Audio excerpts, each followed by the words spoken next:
for playing our national anthem.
Hello and welcome to Carlo Crispino Stadium for a massive MIAA matchup here under the lights. I'm Tyler Lochte, and joined with me is Kevin Lochte. And Kevin, Nate Rodriguez on the mound here tonight for Calvert Hall. It should be a massive game here with a lot on the line in the conference. Yes, everyone really clumped together in this conference. Calvert Hall starting today at 4-4, sixth place out of 8, but first place just 5-3, so that just goes to show how many people are really tight together right now. By the way, Rodriguez has had a spectacular season so far for the Cardinals. 1.826 ERA, 1.239 WHIP on 15 innings pitched, 2-1 record, and 2 saves.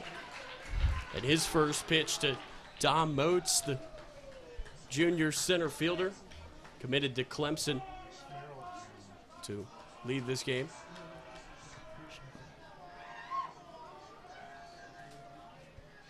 Second pitch from Rodriguez. That one too high as well. That off speed just missing. In earlier games this year, we've seen Rodriguez go to that fastball in early counts, and then once he gets ahead, he loves going to that curveball on the outside corner. gets guys to chase on that frequently, but he's got to get ahead in the counts. Here's the 2-0 from Rodriguez outside again. Count goes to 3-0, and boy, would the Greyhounds love a leadoff walk. Leadoff walk is always a great way to start the inning. As a pitcher, you never like giving away free passes, especially when they don't feel earned. So here's Rodriguez finally finding the strike zone on the fourth pitch of this game, and the count goes to 3-1. So Rodriguez right back in it now, Kevin, but he's got to be careful again. One more ball, and Moats is going to head 90 feet to first. Catcher Wolf lined up on the outside part of the plate.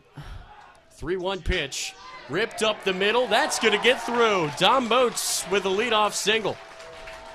Starting off 1 for 1, showing why he's a D1 commit. Tyler, he's going to be heading to your school next year. Yeah, he will. Moats at first, going to Maryland, and McPherson, who steps in now, going to Clemson. So Colin McPherson would love to move Moats along there at first, as the senior stands in to face the sophomore Nate Rodriguez. Lefty-righty matchup here. Not too big of a lead over there at first. First pitch to him, ripped to second base. Gibbons flipped to 1. There's 2. A double play for the Hall. Just like that, Rodriguez with a clean slate. Yeah, basic 4-6-3 double play there. Good toss by Gibbons. Good catch, transfer over there. And a good catch by Keys. And just like that, after falling behind 3-0 to the first batter, he's got 2 outs. Nobody on. Gibbons and Butler, the throw over to Keys. Very sound infield defense. As they're going to say that Peyton Miller went around there. Yeah. 3 seniors, by the way, who were involved in that play. 3 of the 4 guys in the infield are seniors. Very senior-heavy lineup. Calvert Hall team. Peyton Miller, just a sophomore.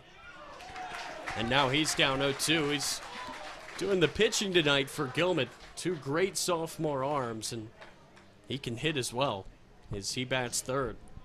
Yeah, it's not every day you see the pitcher batting third in the lineup. He is known for his hitting and pitching. Be continuing his career at Clemson. And that pitch missing just high. Rodriguez with the step off the mound. He was ready to head to the dugout. Instead, he's got to stay in there. Just missed. Yeah, Miller will be joining his teammate McPherson, who we just saw ground into a double play.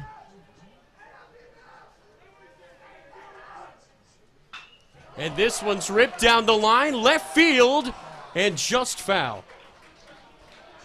It looked like a curveball on the inside corner. He just roped that one foul a little bit early. If you could straighten that out, it could be a double. Just 300 down the lines here at Carlo Crispino Stadium, and Peyton Miller almost really helped his cause with what was almost a homer. Yeah, every home run we've seen so far this year in Carlo Crispino Stadium has been on that left field side. No coincidence. As that pitch missing high, and count goes to 2-2. Rodriguez gonna come set again, trying to get out of this inning. Miller trying to keep it going. Here's the 2-2. He finds the corner of the zone to strike out Miller.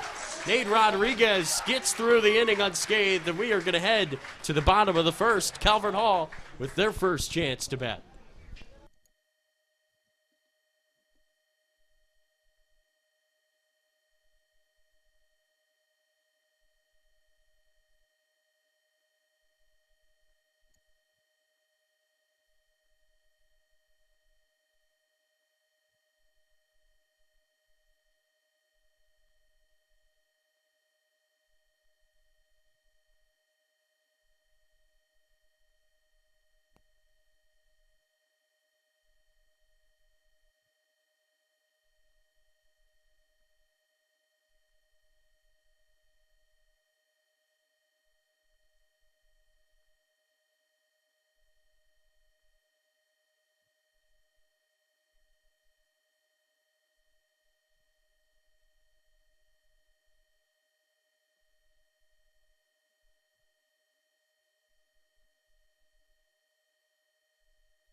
purple is number 22, Thomas Polarski. Thomas Pilarski stands into the batter's box, the first Cardinal to do so tonight.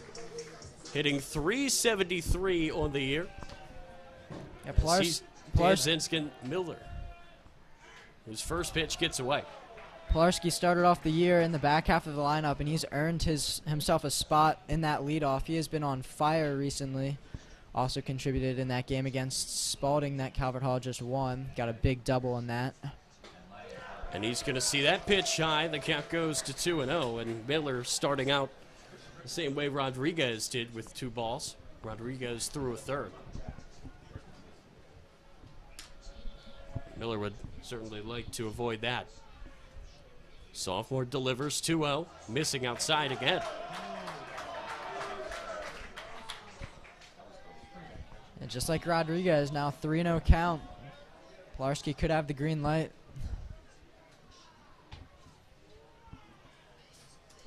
Here's the 3-0, missing outside, and Pilarski is going to earn the free pass to first.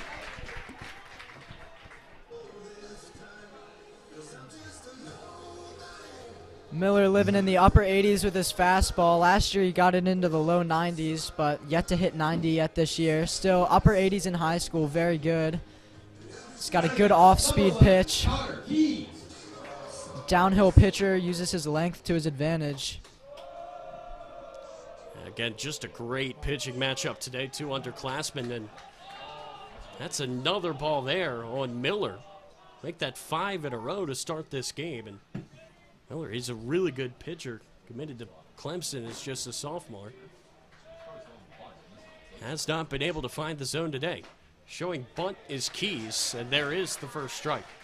Keys, the senior first baseman, he's hitting .357 on the year in the 2 spot. Middle infield in double play depth. Now third base in. Looking for the bunt. Not too far in, though. Slow pickoff attempt there by Miller to keep Pilarski honest there at first.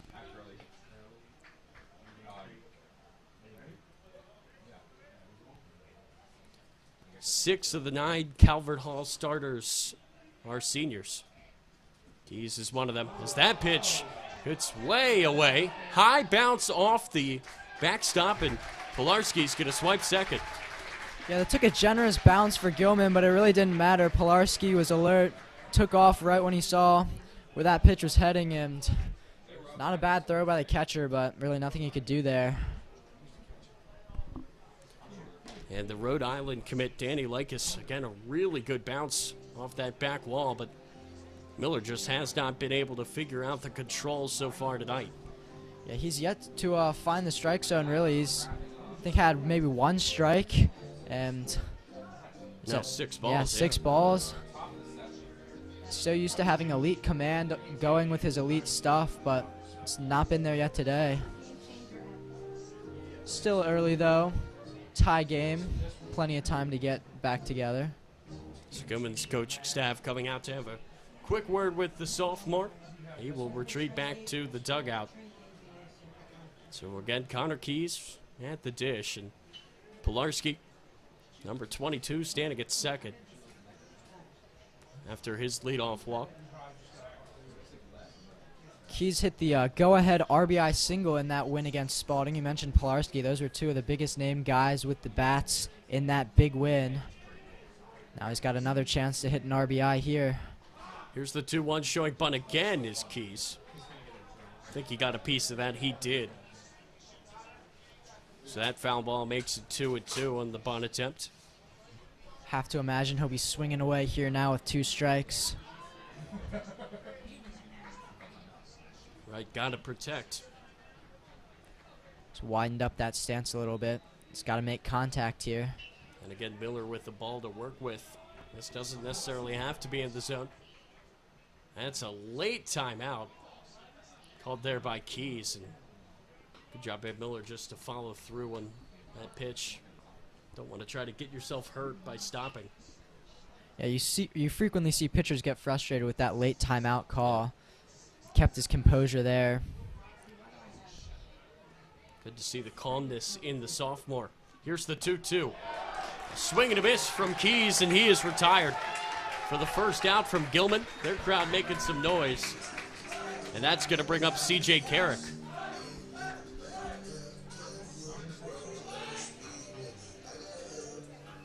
Now batting, number 24, C.J. Carrick. So Carrick is going to step up, left fielder. Hitting .523 on the year and 44 at-bats. Just a ridiculous stat.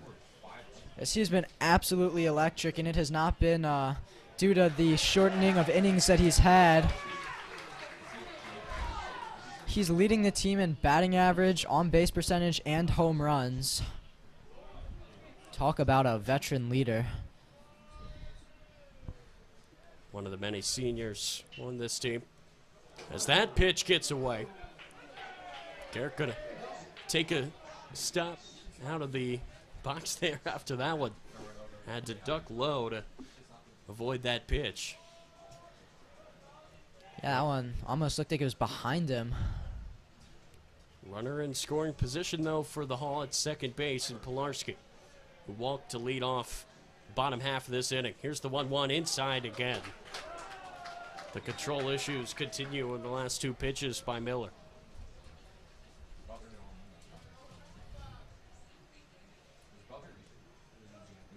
So C.J. Carrick got the dish, and 2-1 count. He'd love to keep that average above 500 as that pitch just outside. Garrick should be looking fastball in this hitter's count, 3-1. It's a big gap on the right side of the infield. If you can drive one opposite field, should score a run. 3-1 pitch. A big hack there and a miss. Make the count full.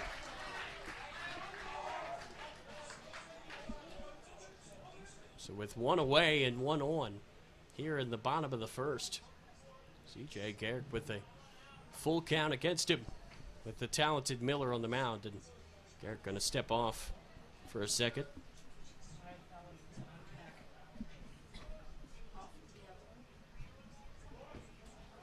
Full count pitch. Garrick going to foul it away to stay alive. It looked like maybe a little bit extra on that fastball there, trying to get the punch out. And Garrick was late on that, but still got a piece, lives to see another day. Now that he's sped up the bat, maybe he goes to the curveball here. Great crowd on hand here. Carlo Crispino, fans of both teams packing the bleachers here on this Friday night. This one ripped up the middle, right back to Miller. And they've got Pilarski caught in a rundown. He's going to head back to second. He evades the tag for a second, but he's out. So the lead runner retired, but Garrick is going to get to first. Yeah, that was just a hard-hit ground ball. There really wasn't too much Pilarski could do about that. That one right to the shortstop. He took his secondary lead, and he was kind of trapped. Just some tough luck for the Cardinals there. So they no longer have anyone in scoring position. Now batting, number 1, Jake Butler. So Carrick to reach on the fielder's choice. A great play by Miller on the mound. Jake Butler will stand in. Miller went with the fastball, got it to work. So 2 away now for the Hall. Throw back to first, and Garrick in there, no trouble.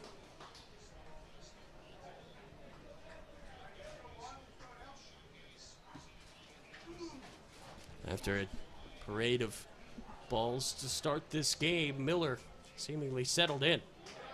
Couldn't find the zone on that one, though. It was close. Keep an eye on Garrick over there at first. He's got decent speed, plays left field. It's hard to believe last year he was a pitcher. What a transformation he's made. Yeah, hitting .523. 1-0. That one will find the zone. Got that outside corner. That's a great pitch there by Miller. Yeah, nice frame as well. Perfect location. Not much batter can do with that.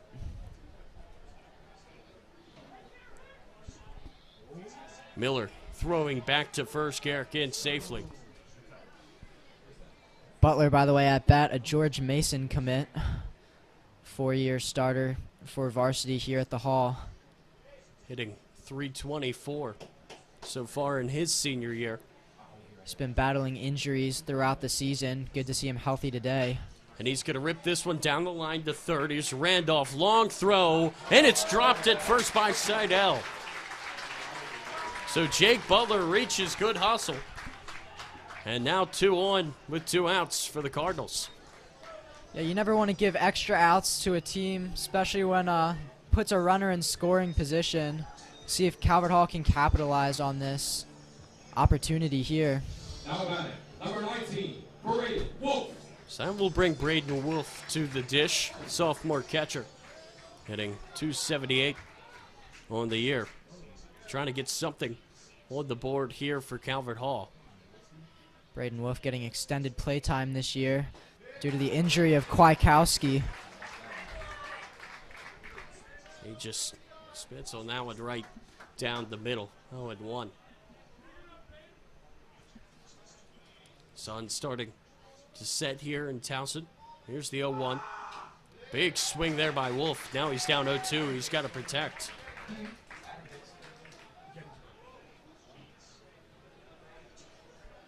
Yeah, Wolf doesn't have to throw a strike now that he's got him 0-2. Can try and get him into chase just through 2 beautiful pitches. You can get something off the plate, maybe a high fastball or a curveball just off the plate. Can record a strikeout here. Here's the 0-2 from Miller, looping and off of the head of Wolf. And the bases are loaded. Well, that's certainly not what he wanted to do. You got the guy 0-2 and accidentally hitting Wolf right in the noggin. You could hear that all the way up here in the booth. So that is going to bring up Quinn Gillis. Looks like they're going to pinch run Quinn Gillis. there and take out Wolf. That loads the bases for the Cardinals. Gillis with 1 home run on the year was hit into left field.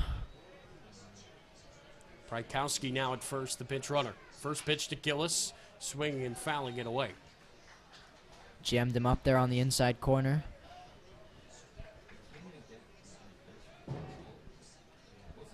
Maryland commit E.J. Hankerson up next. They'd love to get him in. Keep this inning alive. Here's the 0-1. Big swing there by Gillis. Now he's down 0-2. Cardinals have had 4 players reach base in the bottom of the first, none of them with a hit. Miller trying to get through this. 0-2 to Gillis. A swing and a miss, and Miller is going to collect another strikeout, head to the dugout. We'll head to the second inning. Still no score.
Back here at Carlo Crispino for the second inning. It's going to be Adam Hicks to stand in for Gilman. Rodriguez back to work after an efficient first inning. First pitch to him, hit high in the air. Over to get it. Keys got it. Connor Keys with a nice play there at first base for the first out on the first pitch of this second inning. Yeah, just one pitch in, already getting one out. His pitch count's still low. Can't say the same thing about Miller. So far, it's been a scoreless game. I don't know if you'd say battle of the pitchers with the base runners we saw for Gilman, for Calvert Hall. But really, there's been no hits so far. All of them reached, one hit. So, really hasn't been too bad. It was Moats, but then McPherson hit into a double play right after, so that hit quickly taken off the board. So Rodriguez is going to deliver. This one hit high in the air, right field. Coming in, Gillis to make the catch. Rodriguez working quickly. 2 pitches, 2 outs. Yeah. 2 quick outs here for Rodriguez. Looking for that 1-2-3. Right field staying busy with Gillis.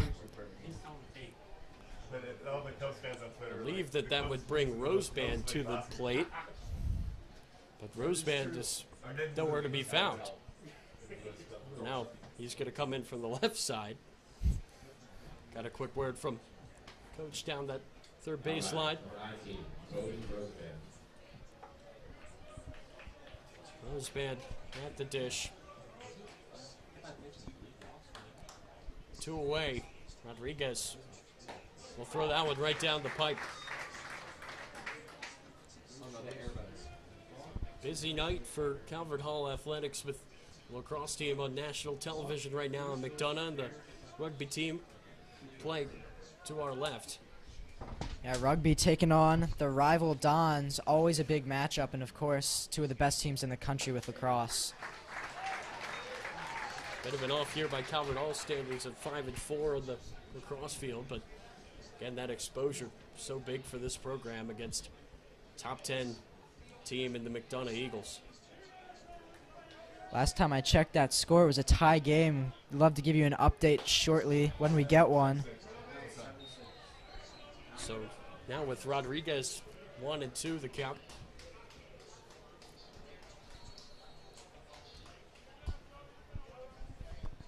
Again, he would love to get a 1-2-3 inning, face the minimum after 2.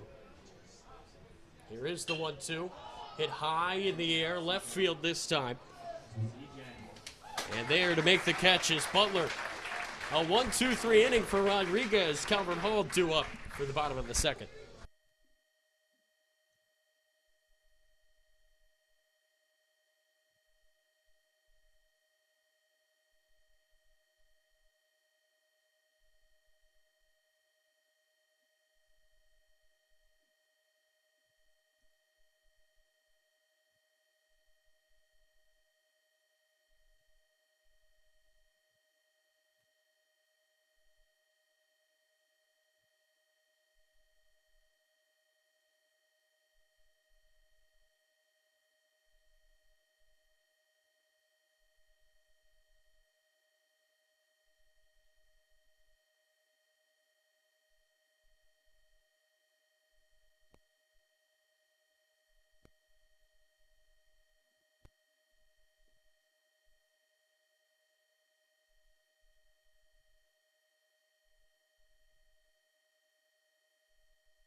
Leading off for the Cardinals is number 5, E.J. Hankerson. E.J. Hankerson, the future Maryland Terrapin, stands in to get us started here in the bottom of the second. Pitch by Miller.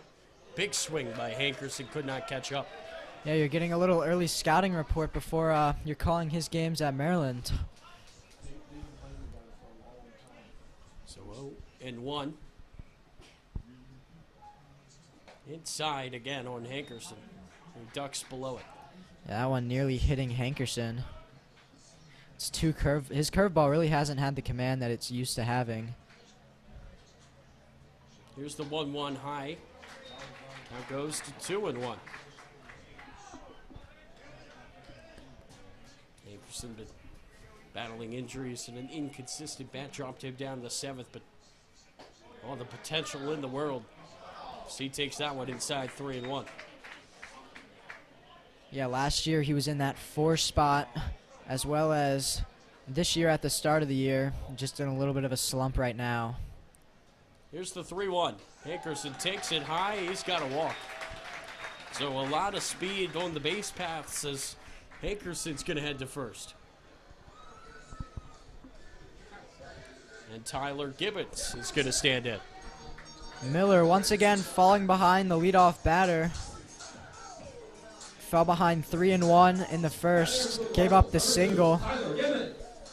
Now giving up a walk to lead things off. So Gibbons to stand in. He's showing bunt. He's going to get it down, but foul. He's trying to lay that down the third base line and advance Hankerson.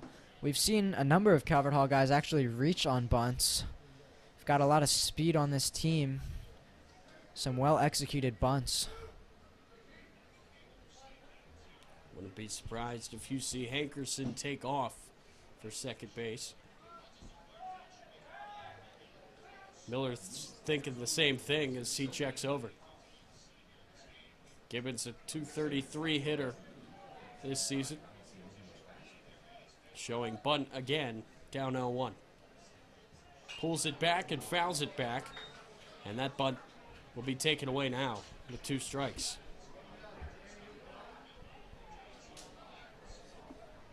Yeah, Hankerson now taking off on the last 2 pitches. One on the bunt and that one on the pitch.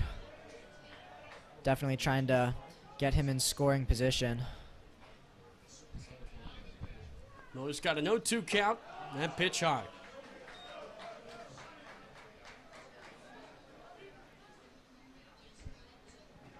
Infield playing your standard double play depth. First base covering the bag. Keep Hankerson honest. Checking over to get Hankerson.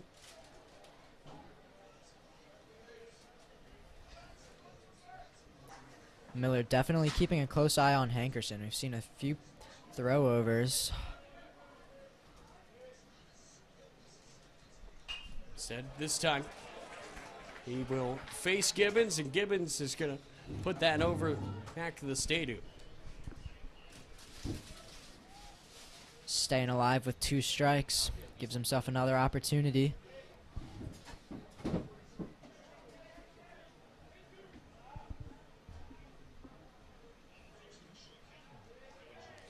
Pitch in, dropped. Looked like that was a pitch out, expecting Hankerson to go. He did not. Yeah, the catcher on his feet by the time he caught that. You could tell that he was ready to pump that one over to first, but unable to squeeze onto that. Cardinals looking for their first hit of the game, and again Miller going to check on Hankerson.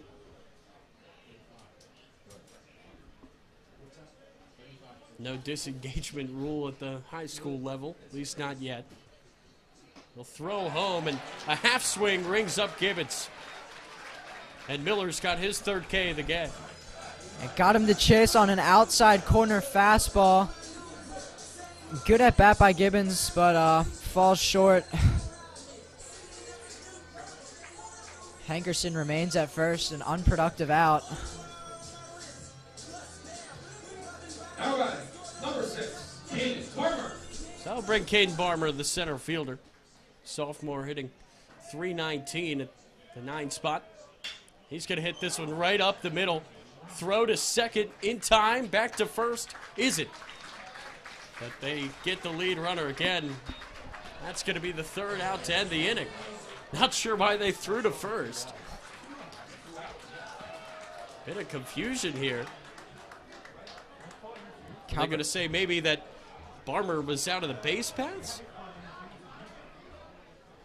Yeah, I believe there was only one out during that play, but they did call Barmer out, I think, on the base paths. That was a smoked pitch, ground ball right back to the pitcher, so an easy double play that was made hard because of Barmer's electric speed, but doesn't even matter with the called out on the base paths. So they will get Hankerson on interference, and we will head to the top of the third. Still no score.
Cooper Seidel is going to get us started here in the top half of the third. Against Rodriguez, who has been great so far. Just one hit allowed and 2 innings pitched. First pitch of the third. That's a great frame job there by Wolf. I don't think that was a strike, but he moved it over. Yeah, that one looked a little bit outside, but a lot of times when you hit your target and the catcher does a good time framing it, ump will call that a strike. Sure, Rodriguez happy with the play of his catcher there. Here's the 0-1. That one low. Nothing Wolf can do about that. No, I think that one would be a little bit too hard to sell for a strike. Yeah.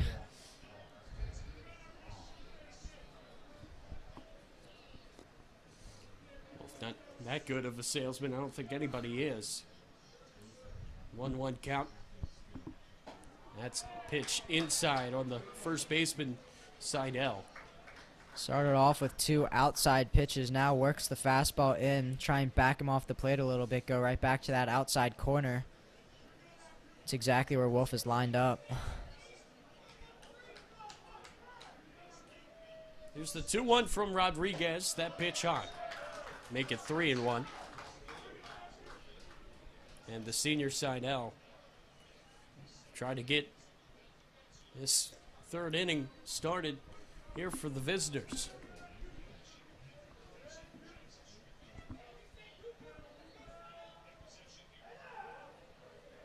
Here's the 3-1. A swing and a miss. Dropping to his knee is Seidel. What a pitch there by Rodriguez. Yeah, I think he was a little bit fooled on that pitch, to say the least. Not every day you see someone falling off their feet. So Rodriguez has a full count to work with. Gets Seidel. A swing and a miss, and the second K of the day for Rodriguez. Just a simple fastball right down the middle, and Seidel unable to catch up with it. Looked like he was a little bit late. Able to battle back as Rodriguez, after falling behind 3-1, gets the strikeout. Really strong start to this game for Nathan Rodriguez, the sophomore. He's faced 7 batters. There's been 7 outs. Yeah, and you'd expect nothing less with a 1.826 ERA, but even that number is going to be dwindled down even a little bit more so far with this start. Yeah, 2 saves as well. Coach Kerr really can think of a lot of different ways to use his arm. Yeah, at the start of the year, back when Calvert Hall still had Kerr and Perry, he frequently came in relief. This pitch fouled away. But now, due to those injuries, he's worked his way into a starting role. The main contributors at pitcher this year for the Cardinals have been Rodriguez, Patrick Jenko, who we just saw pitch a spectacular game against Spalding, and Peter Bayshore, another sophomore. Yeah, and despite those injuries so far this year, currently in first place, just 5 wins, Calvert Hall with 4. They're right in the hunt. Showing bunt, there's Randolph who pulled it back. And again, this year, just the top 6 make the playoffs. Bottom 2 drop out. St. Mary's at 0-8. You got to think they're out of the picture, but Calvert Hall and MSJ tied at 4-4 apiece. Gilman at 4-3 alongside John Carroll.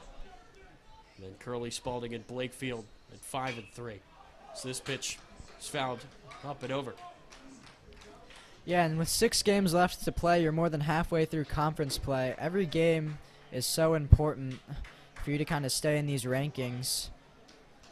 I mean, just like you mentioned, Mount St. Joe's in 7th out of 8th at 4-4 with first place at 5-3.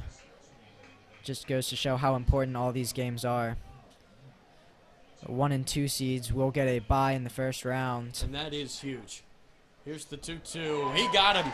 Rodriguez with strikeout number 3. 2 in a row for the sophomore.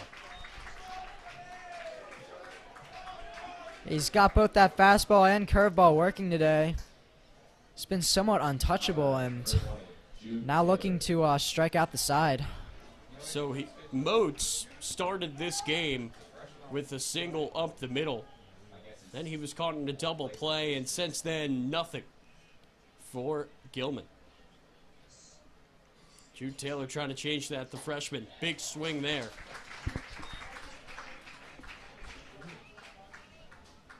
Only freshman starting between these two teams. Very impressive that he's already committed to Maryland as just a freshman. Here's the 0-1. Taylor going to rip this one to first. Gets through Keys. Gilman finally with another base runner. Got to think they're going to score that as an error, and they will. Yeah, just a hard hit ground ball right at Keys. Hit him in the glove, just unable to corral it. Very atypical of him. He's known as the defensive first baseman. Copenspire comes in as the offensive first baseman. You'll see him pinch hit sometimes. So Keys has made some great plays over there, just not today. So Don Moats stands in again, the only Greyhound with a hit so far in this game.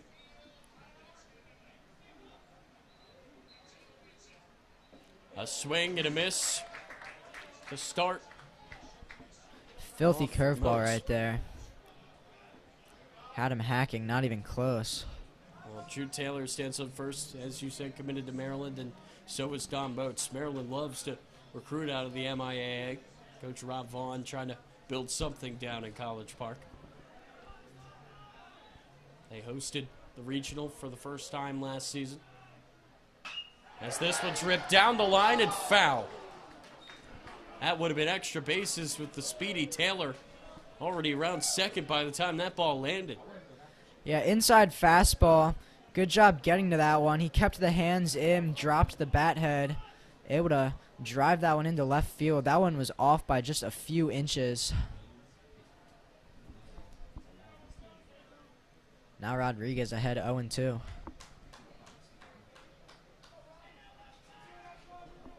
Rodriguez trying to get out of it. Stepping out of the box is Moats.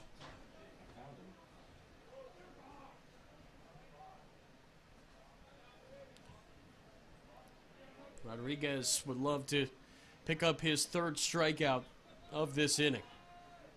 0-2 high. Taylor did not read that. Could have probably swiped second, but Wolf does a good job to get to the ball and pick it up and come set to throw.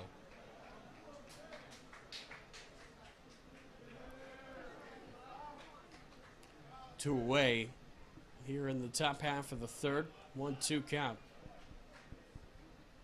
Junior center fielder Don Moats at the dish. Here's the 1-2 from Rodriguez. Fouled back and into the parking lot. You know, Kevin, it's been a long time since I've been here, but even I remember, do not park your car anywhere near the stadium. Yes, I've seen a number of windshields go this year. I'd say at least 3 have been hit on line drive foul balls. I've seen them crack from here in the booth. I always park across the street. Some good advice for any of you interested in coming to a Calvert Hall game. Best way to enjoy the game is to not have to worry about the ball going through your windshield. Here's the 1-2. He got him. Rodriguez with 3 Ks in the top of the third. We're going to head to the bottom half. Still no score here in Towson.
Nonsense. This is great.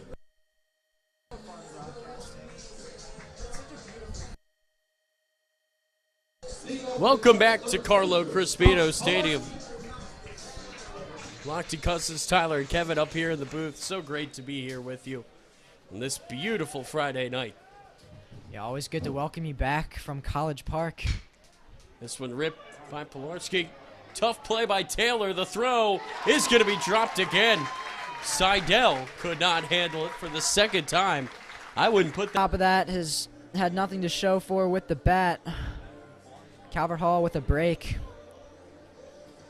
They've had the leadoff man reach in the first 3 innings.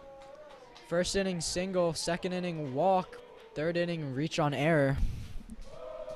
So that will bring Connor Keys to the dish. He's going to show bunt, and it's a good one. The throw is going to be in time, though. Nice play by Wyatt Randolph, the third baseman. However, Pilarski will advance. Yeah, Randolph saw the bunt immediately, charged him, collected it. They had no shot at getting the out at second, so he opted to take the only option at first. CJ Garrick stepping up to MF Doom. Gotta love that from the senior. See if he can make a play. You can Reached have on a fielder's choice. You can have any walk-up song you want when you're batting 523 or whatever the number is. Absolutely absurd. He's going to take that outside for a ball. That average still over 500. 45 at-bats. Absolutely nuts season Garrick's having so far. He's going to hit this one down the line and foul. And triples alley over there, that foul territory and right, as we donned 2 years ago. Yeah, a little chopper there. Just foul. Would have gone all the way to the fence.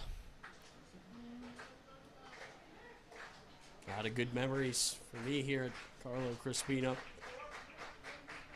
Calvert Hall dugout making some noise for Garrick. Here's the 1-1. Garrick takes it high and inside.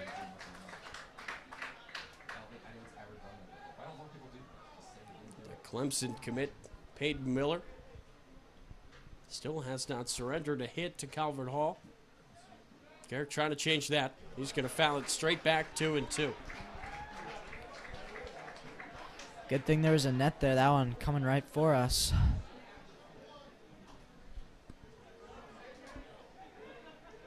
Evens out the count there. Stadium lights turning on. 7:20. 2-2. This one ripped down the line, right field. Under it, Hicks. He's got it. Tagging up Pilarski. He's going to be safe.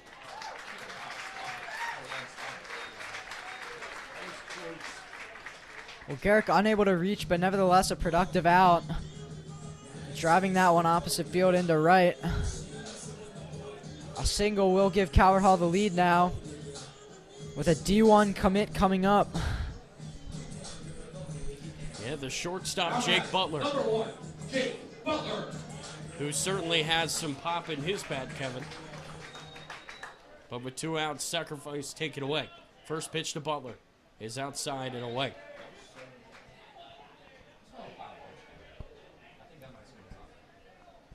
So Pilarski would be the go-ahead run 90 feet away. 1-0 pitch inside, almost hitting Butler, who takes the second ball. Been a lot of inside pitches so far that we've seen today from Miller. He's been struggling to find that inside part of the plate. 2-0 pitch is low, gets away from the catcher Likas, but not far enough for Pilarski to try to come home. This could be a conservative approach that they're taking here. You don't want to give Butler an easy pitch right down the middle. We've got Wolf on deck. 3-0, right down the middle. Miller needed that one to find the zone, and it does. Well located as well. But a hitter's count to the dangerous Jake Butler. Hitting just over 320 on the year. 3-1 pitch to Butler. He will foul that back and off the top of the netting. Count goes full with 2 outs, and Pilarski's going to be taking off.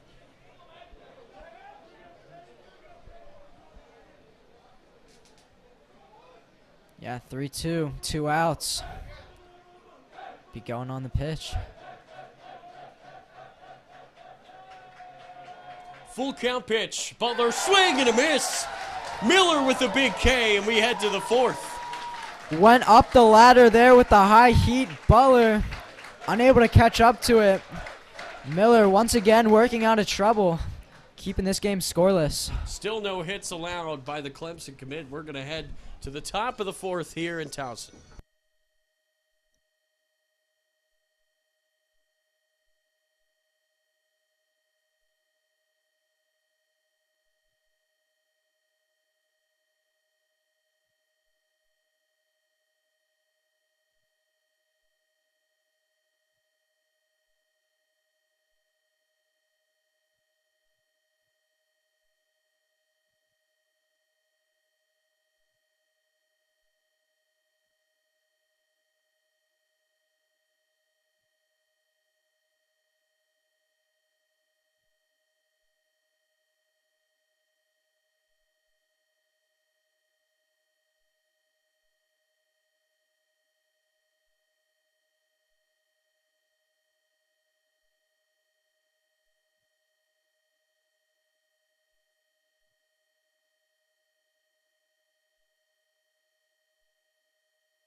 Nate Rodriguez on the mound tonight for Calvert Hall. So far, 3 innings pitched. He's only given up 1 hit, Kevin. He's been brilliant.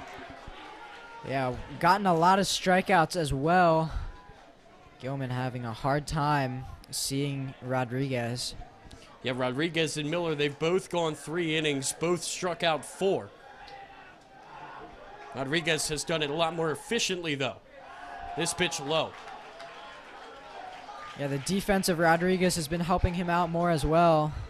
Yeah, that's right. 2 errors already for the visitors, just 1. A drop by Keys. And that is it for Calvert Hall. Here's the 1-0. That missing high and outside. So Rodriguez, another thing that he has been great at today is limiting the balls. He has yet to walk a Gilman hitter. His counterpart Miller has walked 2 Cardinals. Rodriguez has done what Miller hasn't. That's give up a hit. That pitch high again, 3-0. That hit on the first batter of the game, Moats, who was then retired on a double play. Yeah, now a hitter's count here at 3-0. Yeah, really, you got to think that McPherson, Clemson commits, going to keep the bat on the shoulder. He will. And that will find the zone.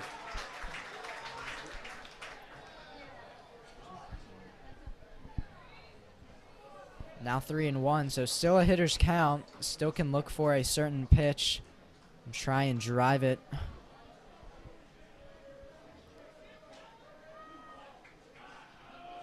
Here's the 3-1. Hit down the line. That's a fair ball down the right field line. Heading for second, McPherson. Throw, not in time. A double to start things off here in the 4th. That one just barely going over the first base bag, as you like to call it, triples alley. Not quite a triple on that one, but a double bagger. Not the hardest hit ground ball, but got all the way to the fence. Gillis had a long way to go to get to it. Well, last time up, McPherson hit into a double play. I think he would rather just take a double, as he does here. So that will bring up Peyton Miller. Extremely athletic sophomore who has pitched really well so far tonight. He can help his case with a runner in scoring position here. Yeah, trying to be the MVP batter and pitcher. Rodriguez trying to say no. Rodriguez going to step off. A very vocal half of these bleachers. Fans for Gilman. And they love to see the possibly rattled sophomore take a step off the mound. Rodriguez could not find the zone. Yeah. Does a great job to stop that, keep that in front of him, and keep McPherson at second base. Not many empty seats here. Oh no, if any. Gilman with a good crowd, obviously. The majority are Calvert Hall fans. A vocal bench from both sides. Some fans down the right field line by Triples Alley as well. Always a lively scene here at Carlo Crispino on a Friday night. 1-0. That pitch finds the zone. Big roar from the Cardinal faithful. Disappointment from the Greyhound fans. Yeah, The count goes to 1-1. Rodriguez has been struggling to find the zone this inning. So that strike could be a confidence booster. as he evens out the count.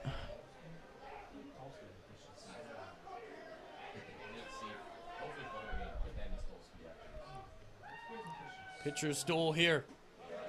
That one too low.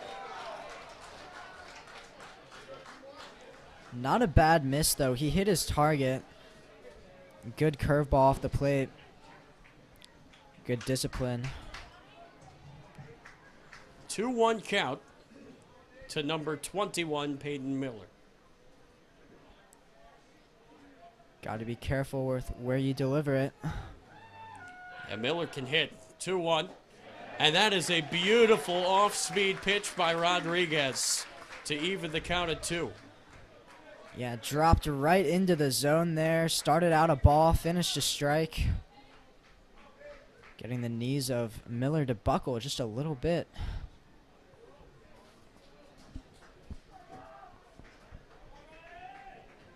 And just a perfect night, 78 degrees, a little bit of breeze here in Townsend, Maryland. Yeah, clear skies as well. No rain. Doesn't get much better than this. Yeah, you know, when got the offer to come in and call a night game here at Crispino, could not say no. It really is beautiful this time of day. 2-2 pitch. It's a little bit low. Wolf lost the ball. And he is lucky that I don't think McPherson saw that coming. I think McPherson may have lost it as well, Kevin. Else he would have taken off to third. Yeah, that's the second time that the ball's gotten away from Wolf, and Gilman hasn't taken advantage. Another break for the Cardinals. Looks like the JV team just pulled up to watch the varsity guys to our right. They'd love to see a Rodriguez strikeout. Rodriguez going to step off the mound. This is a massive pitch, Kevin, a full count between Rodriguez and the Gilman pitcher, Peyton Miller.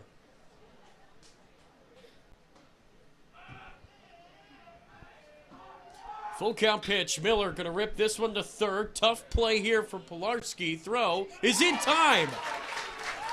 Yeah, excellent job there, Pilarski. A weak hit ground ball over there at third. He had to short hop that one. Checked to make sure. Runner over at second doesn't go and fires a bullet over to Keys. That's a tough play. Miller, he's long. Had to be a perfect throw, and it was. Good extension by Keys as well. All around good defense. Rodriguez has had some good help today.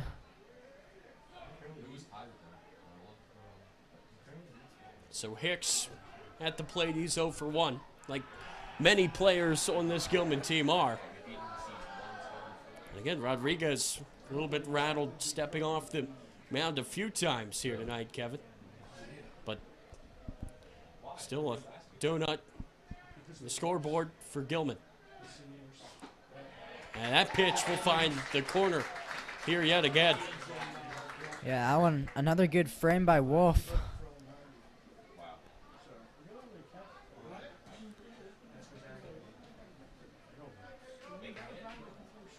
Wind blowing to the left. You can tell by the flag out in deep center field. Here's the pitch. Did he get a swing out of it? No. Tried to get him to chase on that off speed. Down and away.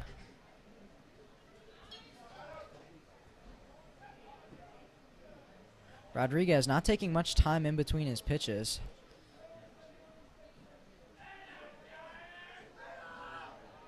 Here's the 1-1. That pitch low and outside, 2-1 here for Hicks.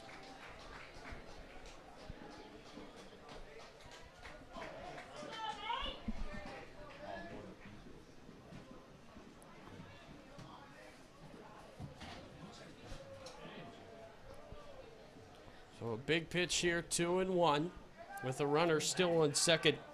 Just that one out. This one going to be ripped to center field, running back, Barmer to make the catch, but it is deep enough that McPherson will head to third. Go-ahead run 90 feet away for Gilman. Yeah, he barreled that one up. Not a bad piece of hitting at all. Unfortunately for him, though, he hit it to the wrong part of the ballpark. He hit that one dead center, and Barmer, with all kinds of speed, able to easily track that. Still a productive out, though. We saw Garrick send base runner over to third a few innings ago, sending one out into right field. Now, similar situation for Gilman, 2 outs, runner on third. So Danny Likas at the dish. Rhode Island commit. Boy, would they love a clutch at bat here. First pitch to him, he takes it for strike one right over the plate. Yeah, Gilman trying to break this tie. This game clearly so far has been a battle of the pitchers. Every run is going to count in this one. Rodriguez giving up just those 2 hits, trying to give up no runs. 0-1 and a big swing and a miss. Rodriguez has Likas on the ropes here, 0-2. Yeah, got him to chase there, not even close. I'd go right back to that pitch. Try and get him to chase again.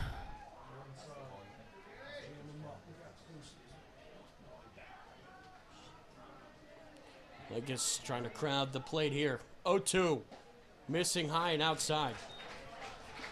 Rodriguez trying to coax the swing there to get the K, but he could not there. Wanted to add to his total. He's got 4 so far in this game.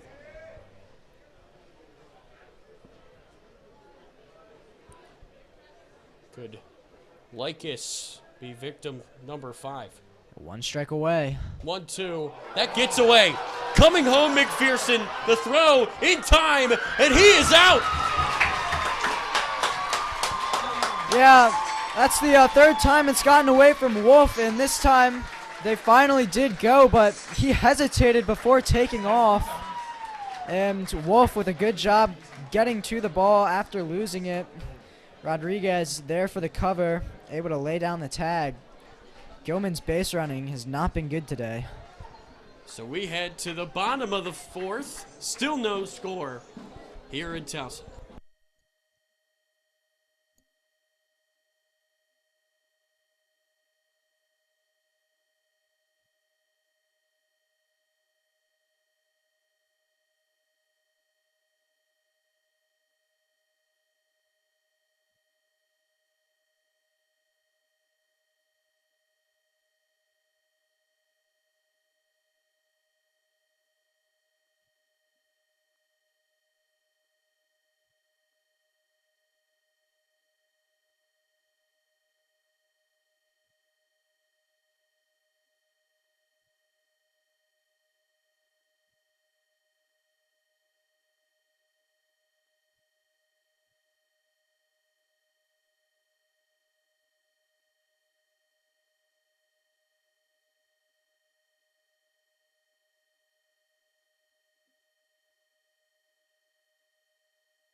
Welcome back to Carlo Crispino Stadium. Tyler Lochte, Kevin Lochte here in the booth.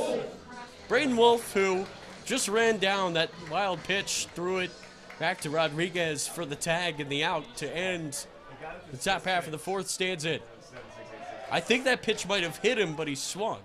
Might have just hit the bat, though. Yeah, right off Either way, it's going to be a strike.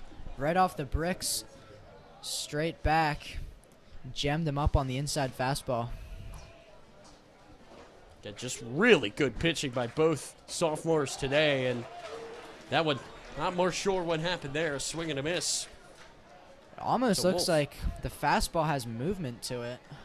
Well, when you're committed to Clemson, no surprise.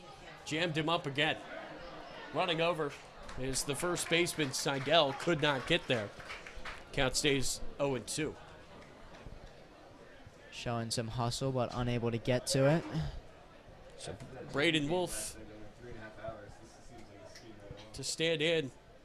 Him and Hankerson, the only 2 players on both teams who not have an at-bat yet in this game. 0-2. Hit softly to first. The throw is going to be in time for Miller, who covers his position well. He's been great defensively all game long. And Wolf will drop to 0-1 on the night. Good job covering there by Miller. I don't know if it was necessarily necessary, but nevertheless able to get over there, catch it, and record the out on that weak hit ground ball. So this pitch is going to be outside for ball 1, and Gillis at the plate here for Calvert Hall. Here's the 1-0. Big swing and a miss by Gillis. Made it St. Ursula So coming here. 1-1. Gillis fouling it away. His brother also on the JV basketball team that just won the MIAA championship. Got to think his brother will move up to varsity next year. Athletic family. Coach Gillis also up here in the booth with us. And he's going to be rung up. That's pretty funny there. Lycus overthrew Wyatt Randolph on the throw after the strikeout. It's not going to matter, but he's lucky nobody was on base. I was going to say that very common for the catcher to throw down to third base, have the infield throw around after a strikeout, and that one just soared. Lucky no one was First on. pitch to Hankerson, it hit him. So the Maryland commit, he walked his first time. Now he's going to earn the free pass on a hit by pitch. And that's a lot of speed put on the base paths there. Yeah, the second hit batter of the day for Calvert Hall. Both of them off that curveball. If I'd have to pick one to get hit off of, I would definitely pick the curveball over fastball. Especially from Miller. So Tyler Gibbons is going to stand in. Now, again, Calvert Hall looking for the first hit as that ball's going to get away. Hankerson too fast. No throw. Yeah, we saw Gibbons try and lay down a bunt earlier to advance the runner. Thought maybe they would do that again. Baseball is a game of small ball, but they won't need it now with the advancement. I guess you could still try and do it, get a guy on third, one out. Sac fly would then score him. 1-0. That pitch outside. So despite not getting a hit, Calvert Hall has walked twice, been hit by 2 pitches, and reached on 2 errors. Yeah, 6 base runners on no hits. The 2 fielders' choice as well. 2-0. A looping off-speed pitch is a good one. Gibbons cannot catch up to it. He struck out his first time to the plate. Does not want to make that a trend. Yeah, that breaking ball had some nice drop to it. Gibbons swinging right through it. Coming into this game hitting .233. But that's a good eye there to see that pitch outside, 3-1.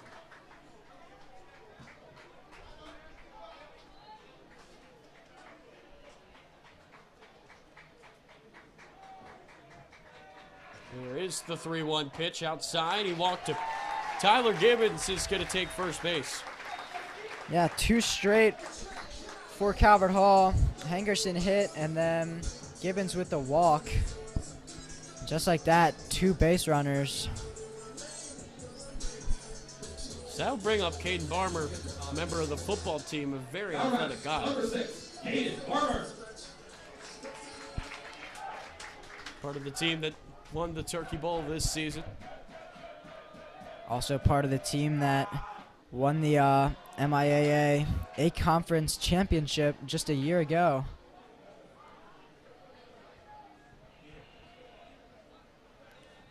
Coaching staff going to come out and check on Miller again. He has not given up a hit, but he has allowed a large number of base runners.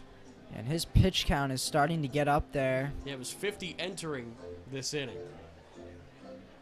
He's certainly had a long innings of work with now 2 base runners. He's got 2 outs, trying to record that last out. Calvert Hall would love to get into the bullpen, get Gilman's ace out of the game.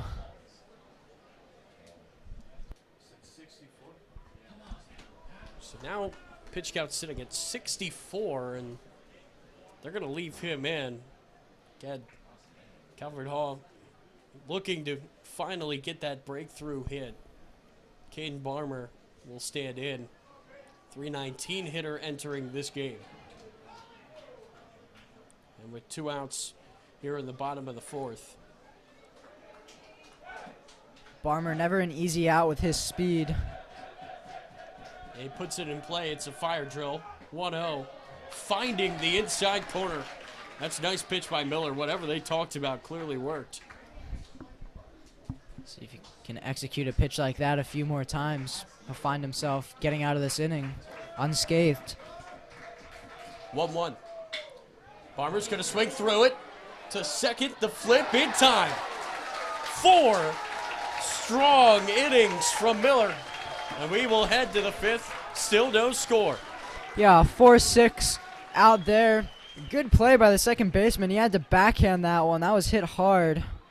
And just barely able to get that one off. Get the out recorded. Still, we remain scoreless through 4.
Rodriguez still on the mound for Calvert Hall as we return here for the top half of the 5th.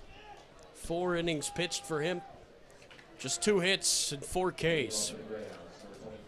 By the way, we hate to inform you, but the Calvert Hall lacrosse team fell to McDonough. I believe the final score was 9-7. That one was on ESPNU.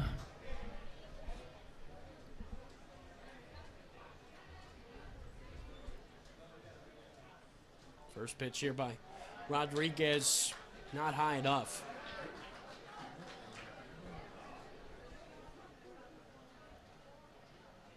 So 1-0. It's the count here for Danny Likas, who gets the second try at his second at-bat after McPherson was thrown out trying to get to home on that wild pitch. Here's the 1-0. And that one too low again.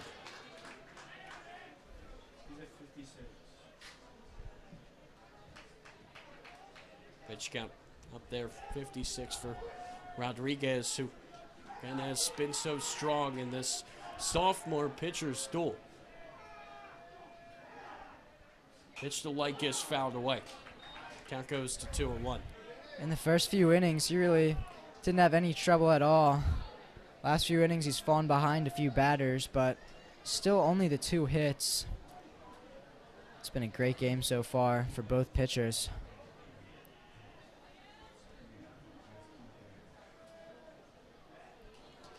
Danny Likas, the junior catcher, headed to Rhode Island at the plate. 2-1 pitch. Somehow just inside, not by much. Yeah, it looked like he missed the frame just a little bit, and that might have affected it. Unable to get the call.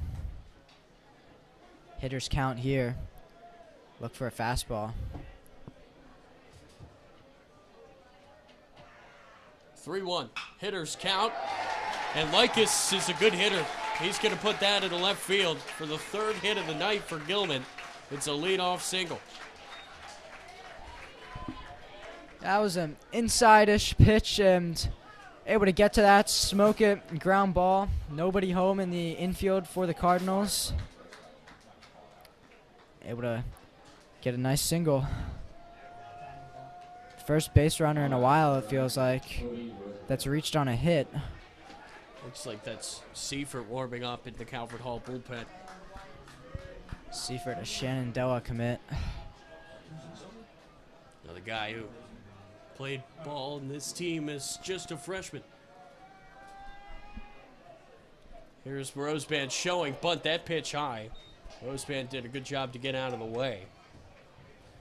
I think the two pitchers who won't be available today probably would be Jenko and Butler, both of them pitching in the game against Spalding.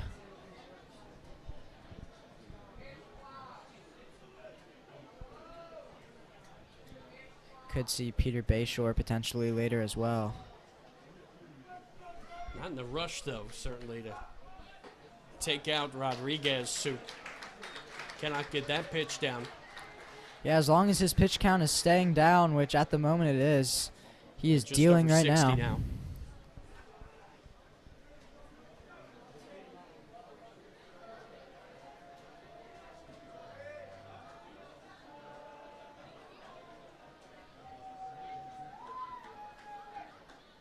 As this one's ripped right to third. Throwback is in time. A double play for the Hall. Their second of this game is going to clear the bases. The line drive right at Pilarski. Good reaction there. Just sticks the glove out and makes the out. Fires a strike over to first base. Able to get him by about a second. Some bad luck for Gilman. Hard hit ball right at Pilarski. And now Rodriguez, certainly more confidence. Tried to put that one on that bottom corner. Could not get it there.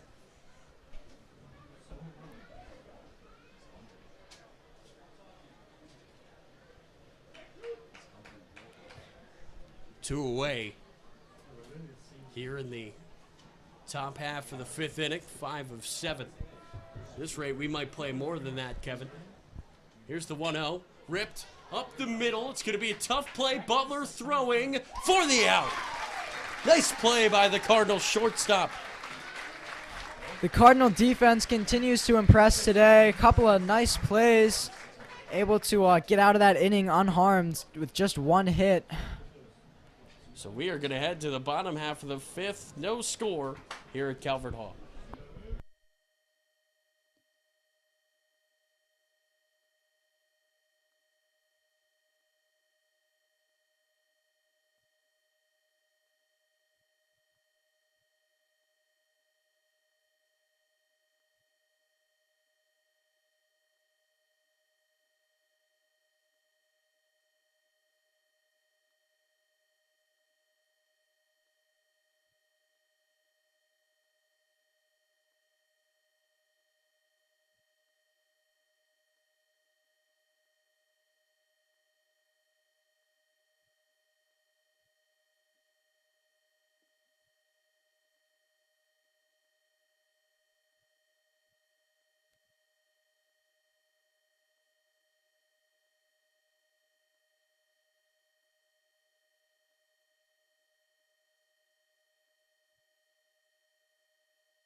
Back for the bottom of the fifth.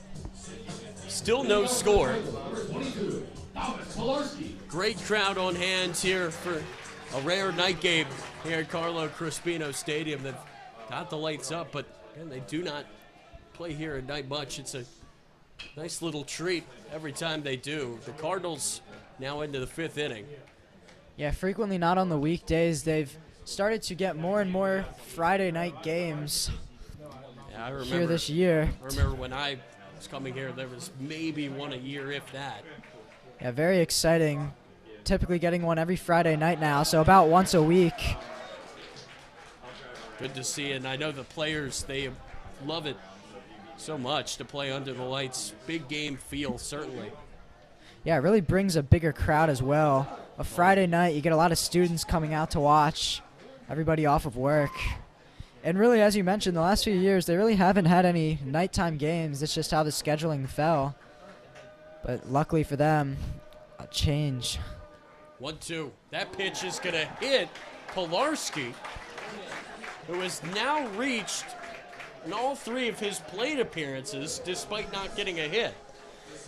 That's the third curveball to hit a batter, and sometimes you don't have to have the hottest bat on the team to have the highest OBP. Obviously, Garrick owns that category, but Pilarski continuing to get on base, finding ways to do it both with the bat and with walks. Here's a bunt back to the pitcher, Miller. He's going to throw out Connor Keys, but Pilarski is going to head to second, and at this point, why not small ball if you're Calvert Hall? Yeah, every run's going to count in this. The final score could very well end up being 1-0. The question is, who can get that run across? Both teams have had chances with runners in scoring position. Neither team has capitalized. And this one likely going to come down to the wire. We've got a great game on tap here tonight. So many of these teams in the conference so evenly matched. That's a swing and a miss. Or are they going to say he held off of that? And they will make the count 0-1. Garrick, the guy you want up right now. And he's got that average all the way up over 500. So he's going to step out of the box. RBI opportunity here for him, just 1 out. Butler on deck. We're in the heart of this Calvert Hall lineup right now.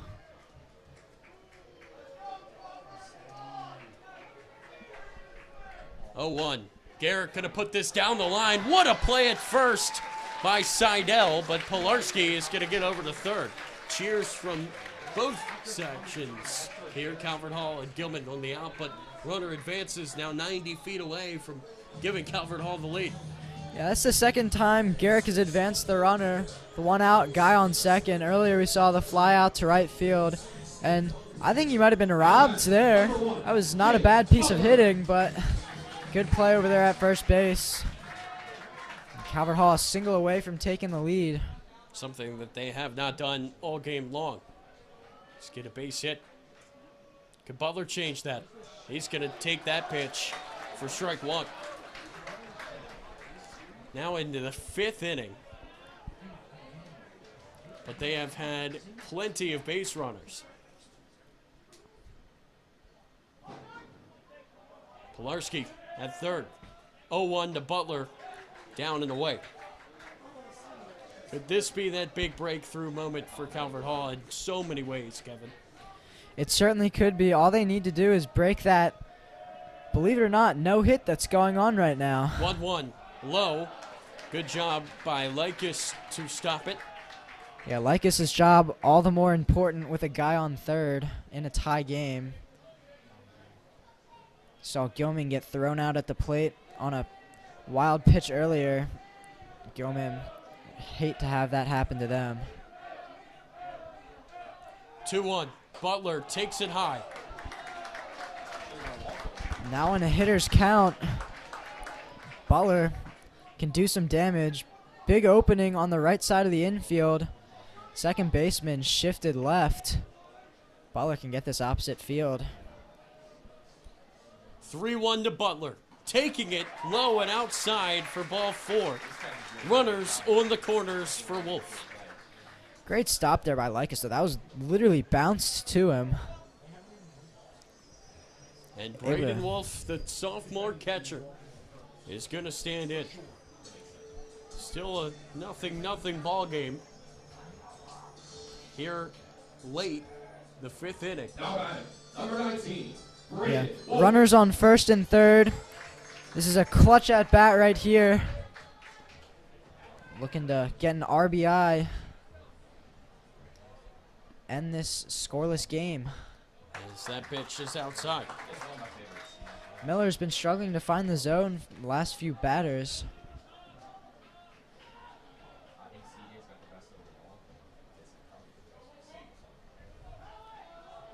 Make sure you don't help out the pitcher by chasing here if you're Wolf. And this pitch just outside again. Good eye there. Just missing the outside corner. Another hitter's count.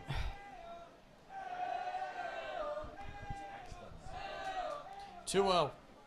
That pitch is low.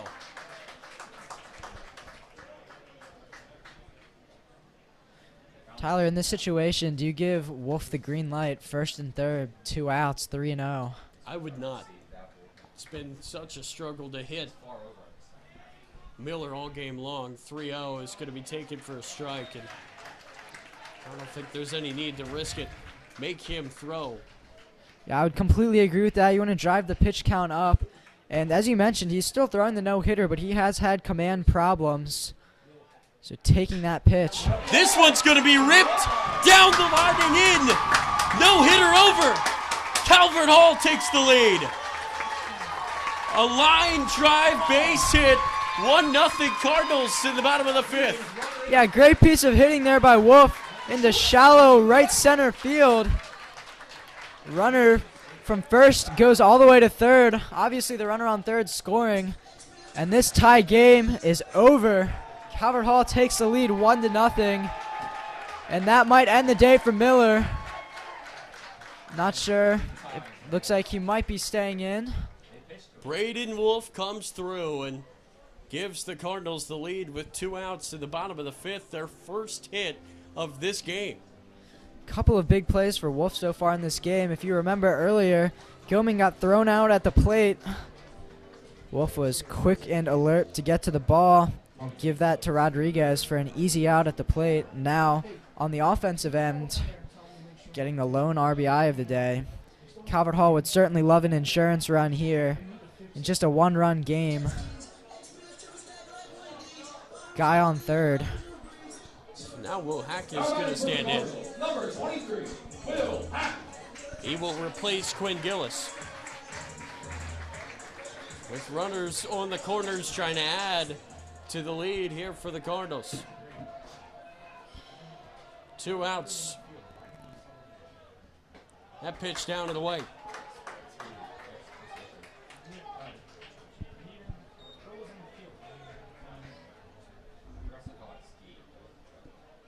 Miller had been relying on that fastball all game for strikes. He seems to have lost his touch with it. 1-0. Hack going to take it, strike one.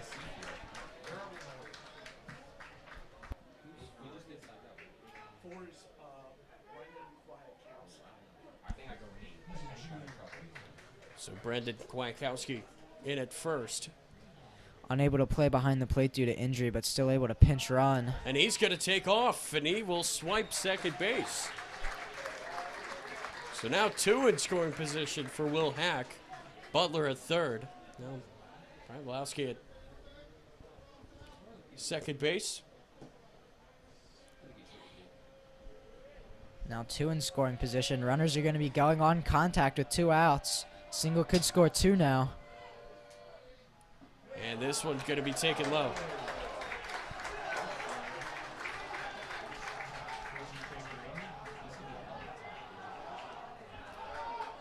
Three and one. And this pitch is going to be a strike. Hack through his bat. Yeah, that's a borderline strike. It could have gone either way. Right on the inside corner there. Got to think he's probably not going to get a close call here after tossing the bat. Full count. Full count pitch. Hack swing and a miss. And Miller finishes strong after losing the no-hitter. And we are going to head to the top of the sixth. Gilman looking to tie it when we come back. Getting lots of high fives and fist bumps from his teammates. A loud applause from the Gilman side. Got to think there's a good chance that his night is done. We will have to see, though. Calvert Hall breaks a tie, puts 1 run up on the board. Right through 5. Now the score, Calvert Hall 1, Gilman 0.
White Randolph is going to stand in here in the top of the 6th to get us started, and Nate Rodriguez is still in the mound.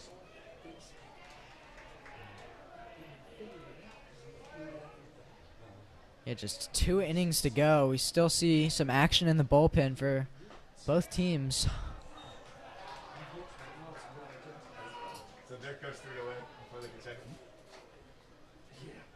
So a 1-0 lead.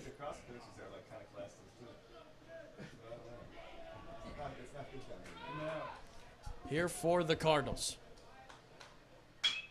This one's going to be sent. Going to be an impossible play for Butler. It was a great throw, but it's not in time. Yeah, you can see where he's lined up right now. He's all the way in the outfield grass. He had to backhand that. He was in the air when he threw that. I don't think you could have given a better throw there, given the circumstances, but man, that's really had no chance. So now Jude Taylor is going to stand in. See some teachers here as well at this evening game. Saw a religion teacher, Miss Budarazzi, with one of her 8 children walk by. Jude Taylor's going to show bunt. Not the best bunt there. Did not fully commit. Got to have the bat all the way around and just kind of swatted at that. Foul. Gilman trying to copy Calvert Hall with that small ball. Calvert Hall was able to advance the runners using outs and ultimately scored. Taylor's going to put down a really good bunt. Rodriguez's throw is just barely in time, but Taylor is going to move White Randolph over. Yeah, Taylor, not the biggest guy, but man, he is fast. He was booking it down the line, and he made that much closer than it really should have been. Calvert Hall remained calm, able to record the out. Gilman still did what they want, advanced the runners. Now, another runner in scoring position.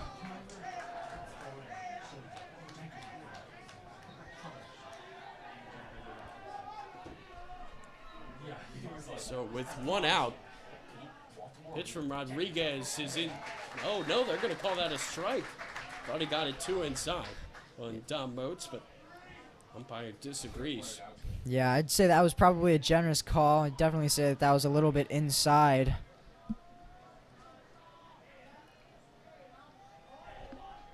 Calvert Hall will take the break, though. 0-1 from Rodriguez. Just missing the outside corner.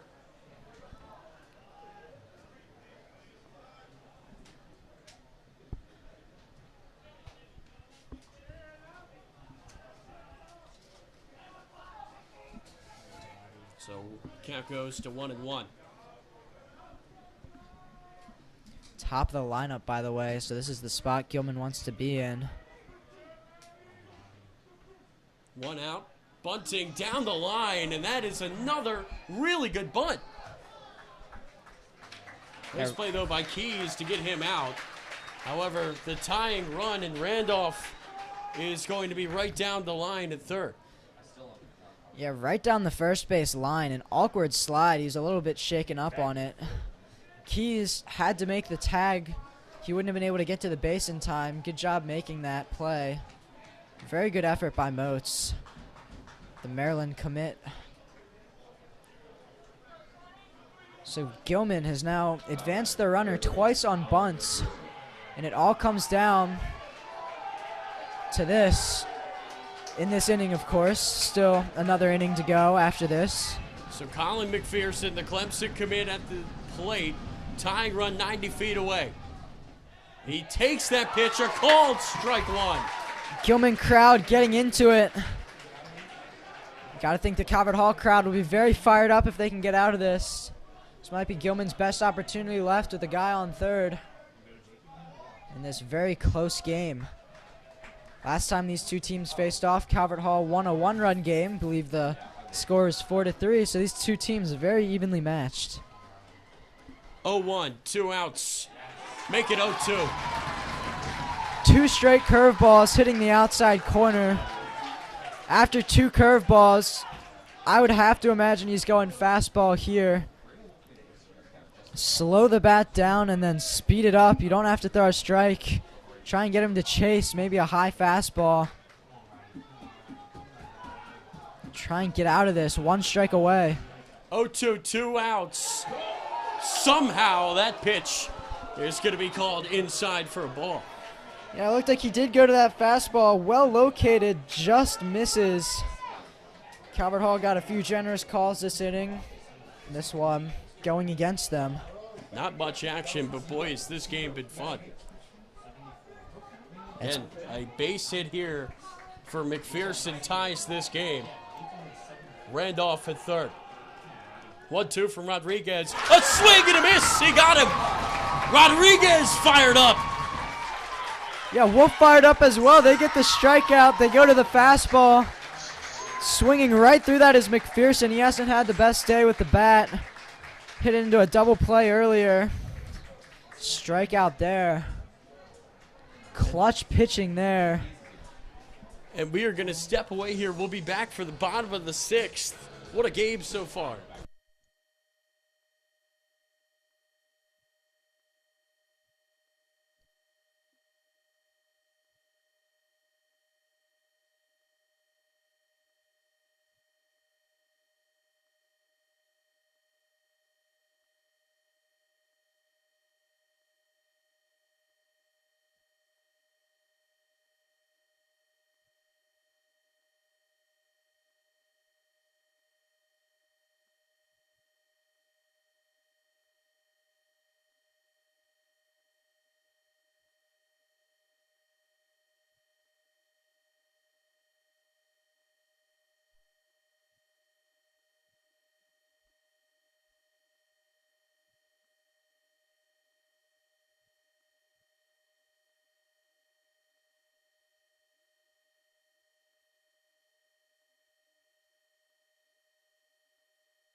Future Maryland Terrapin, E.J. Hankerson stands in.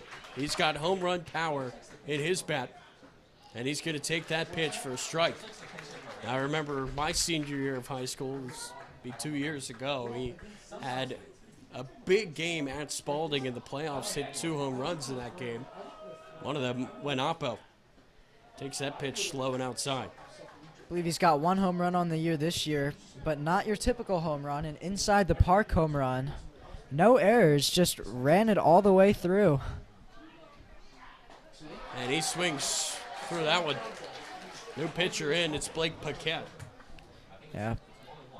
Paquette, a senior, not committed as of right now. Outfield playing very deep, by the way, to respect Hankerson's power. So he goes right back to that curveball.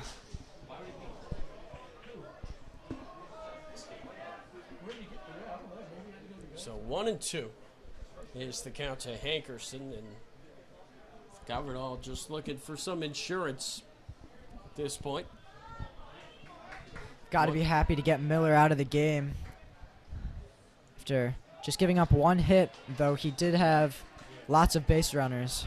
That's right, 5 innings for Miller. 1 hit, 6 Ks, 3 walks, 2 hit by pitches, and that 1 earned run. He's in line for the loss. Should this score hold? 2-2 inside. Hankerson will take it. Count goes full. A new look for this pitcher as well. not as much of a downhill pitcher as Miller, not as tall, and he's got a funky delivery. It's almost a sidearm, but not fully sidearm. Full count pitch. Hankerson takes it outside. Call him the walks machine today. I believe he's walked, been hit by a pitch, and walked again. Just any way you can get on base, Kevin.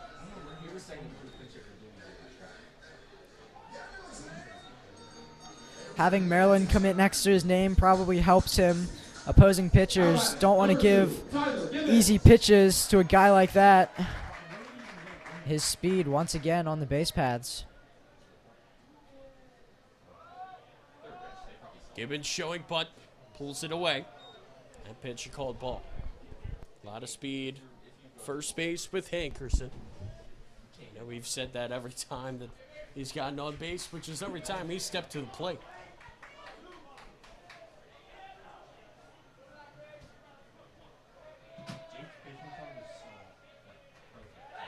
Throw back, almost got away. Nice job by Seidel to keep it in front of him.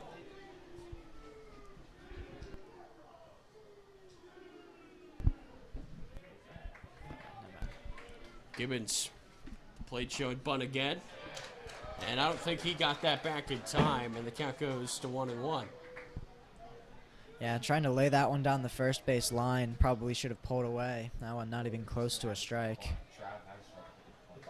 I've seen lots of bunts in this game. Lots of trying to advance the runner.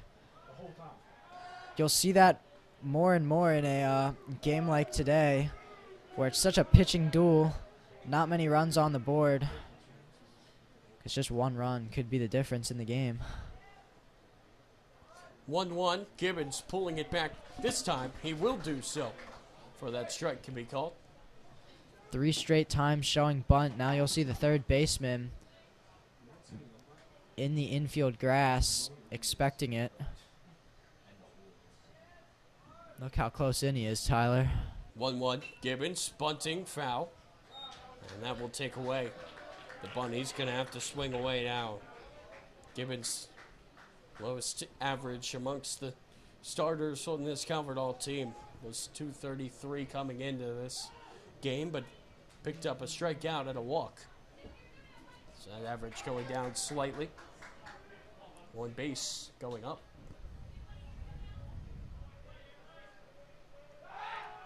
Hankerson sliding in time. Hankerson continuing to catch the attention of the opposing pitchers. He's probably been thrown over with him on first 5 or 6 times this game. Still have yet to see a steal from him. 1-2 is just going to be outside. That a slider right there, sliding away from the plate, just missing. And it's a full count. So full count with nobody out. Hankerson still at first. Tyler Gibbons at the plate. Throw back to first and going to be in time, and get so worried about the speed of Hankerson standing at first base. Always a threat to steal every time he's on the base pass. Throw in, got Gibbons on the strikeout. For the second time tonight, Gibbons is going to head to the dugout with a K. Yeah, foul tip. Good job holding on by catcher Danny Likas. Gibbons goes back to the dugout. Hankerson remains at first. And now we see the fastest guy on the team, Caden Barmer. Barber's average on the year, a shade over 300. 2 fielders' choices, though, tonight. And he's going to foul this one onto the turf practice fields to the left of Carlo Crispino Stadium. It's a full night game now. Yeah, the sun completely gone. Dark skies officially under the lights.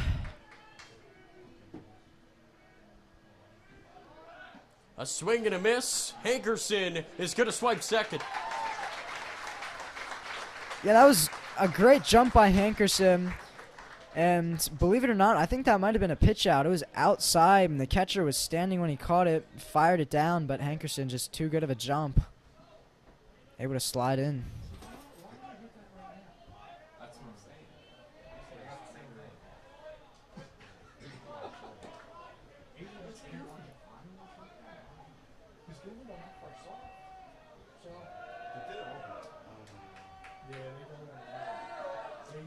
So it's 0-2 for Caden Barmer. He's going to hit this one down the line and foul towards that Gilman dugout. Now down 0-2.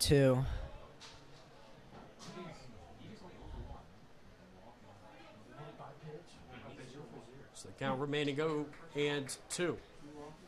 Blake Packett will miss his spot that time. That one bouncing in. Out. Covered all with just one hit in this game. It was Braden Wolf on that single down the line in center field, that soccer midfield line. As this one's going to be the second. Coming around, no, stopping at third. Hankerson runners on the corners. Cade Barmer comes through. Yeah, the outfield was playing incredibly shallow in this situation. It's because Calvert Hall had a guy on second. If Calvert Hall were to get a base hit, they wanted to cut off that run at home, and that's exactly what they did. So Calvert Hall not scoring there, but Gilman finding themselves in some trouble. That one barreled up by Barmer, smoked into right field. Now Calvert Hall is in business with the bats. Are they going to take out Paquette? They will. So Blake Paquette is going to head to the dugout. He only got one out. He's responsible for the two base runners. And we're going to step away here, Calvert Hall.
Back here at McManus Field, here at Calvert Hall.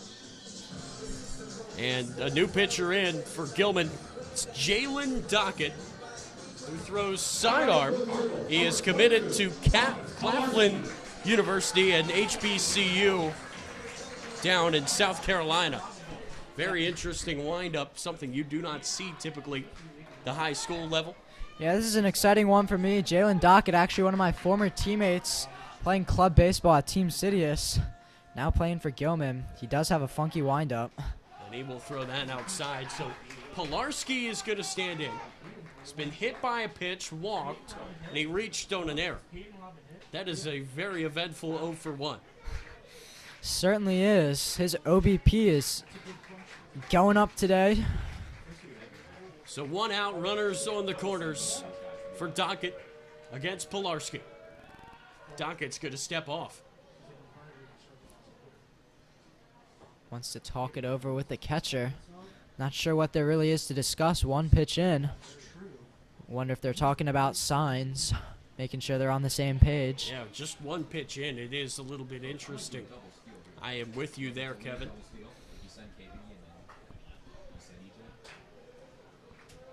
Looks like some of the players of Calvert Hall's varsity lacrosse team have arrived to see our baseball brethren after taking a tough loss at top 10 McDonough. This one's going to be ripped in the air. Deep right field, should be deep enough. Coming in is Hankerson. And it's 2-0. And that's all you needed to do if you're Pilarski. Sack fly, scores Hankerson. Calvert Hall adds on a much-needed insurance run to go up 2-0. That's really all he was asked to do. He just drove it into right field. And that's going to be an RBI for Pilarski. Sack flies do not count as at-bats, so that's not going to go against the batting average. But it will add an RBI to the great season of Thomas Pilarski, who comes through big time to give Calvert Hall a second run. Just a sophomore, very bright future for him here with this program. That pitch inside for Keys. So that run is going to be attributed to Blake Packett. By the way, I believe they just caught a balk. I think you're right.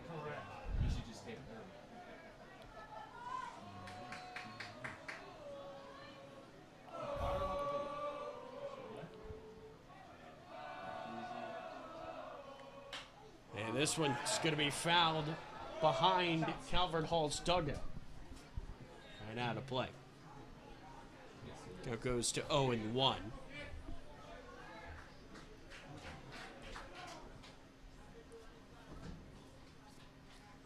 Great game so far. 2-0 on 2 hits for the Cardinals. There have been some strange stat lines with the Calvert Hall games. We lost a shutout to Loyola. 0 earned runs for Jenko on that loss, and just 2 hits, but 2 earned runs in this one. Here's the 1-1, right down the middle. That's a great pitch by Jalen Dockett. Going to Claflin, the D2 commit. Yeah, not sure what Keys was doing there. That one, middle. Again, a little bit harder to read that sidearm release. I think that Keys is going to call a timeout here. Yeah, I'd say that's especially true after he comes in late in a game and you're used to seeing that downhill pitch that we saw from Miller. It's a totally different arm slot. And this one's going to be ripped deep left field, and it is going to be off the glove of McPherson. Coming in is Barmer, and into second base is Keys. It's 3-0. Yeah, Keys got all of that, driving McPherson back. Looked like he got a glove on it, so he probably should have caught that. But that was still a tough play. He had to go a long way to make that catch. And Keys going all the way to second. McPherson falling over after dropping that. This has just not been his game, has it? So tough in these lights. Now, Gilman probably not used to playing night baseball. Yeah, those lights are brutal, especially on a fly ball for an outfielder. Trying to track it is not easy. Extremely generous scorekeeping, rolling that a hit, as it is 3-0. 2 outs. Make it ball 1. Why would you not use it? It's not like you're trying to save pitching. And again with C.J. Garrick at the dish. We'll take that one a little bit low. Hitter's count. Garrick has yet to get a hit today. He's had a couple of sacrifice hits where he's advanced the runner. And he's going to foul this one back towards the school.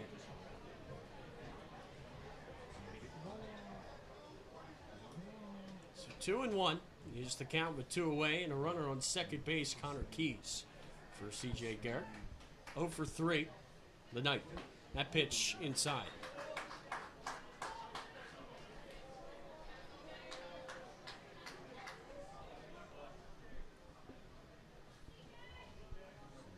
Calvert Hall has already put up 2 runs this inning, looking to add to that total.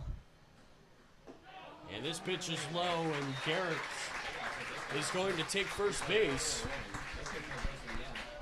And that's going to bring up Jake Butler.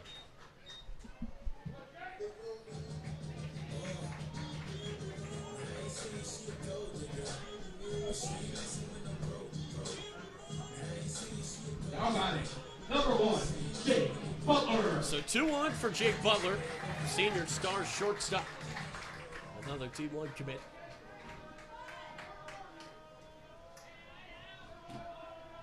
And he's going to work on Jalen Dockett. And that pitch is going to hit Butler. Butler with the Bases stare down. juiced. I believe that's the 4th batter hit today for Calvert Hall. At least 3rd. I think that might have been the 4th, and that's the 2nd off the head. It actually might be the 3rd off the head. Hankerson, Wolf, and now Butler. Now batting, number 19, Braden Wolf.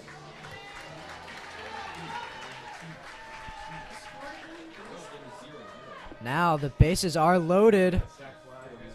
Big opportunity here for Wolf, who came up clutch earlier. This pitch is going to be a strike.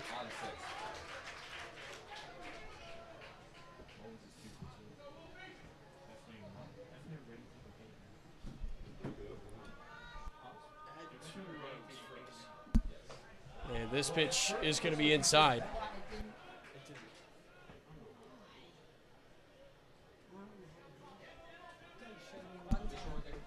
So 1-1 with 2 outs. Bases loaded. And this one's going to be hit high in the air, left center field, and caught. So we are going to head to the top of the 7th inning. Calvert Hall 3 outs away. Gilman 3 runs away from tying it. This is a save opportunity, still a 3-run game.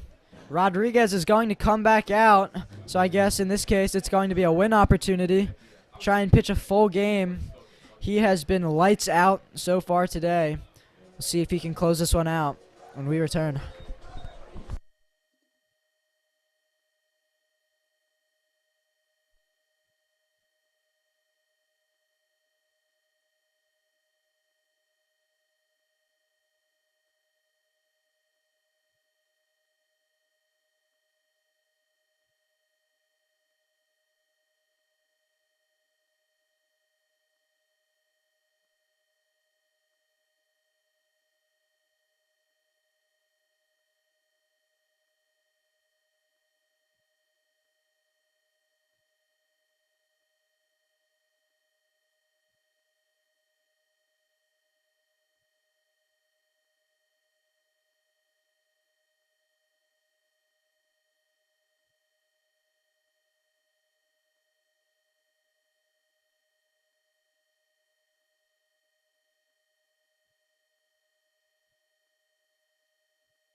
3 outs to go. Can Rodriguez finish this game out? That foul ball going to be caught, but it's going to be counted as a strike.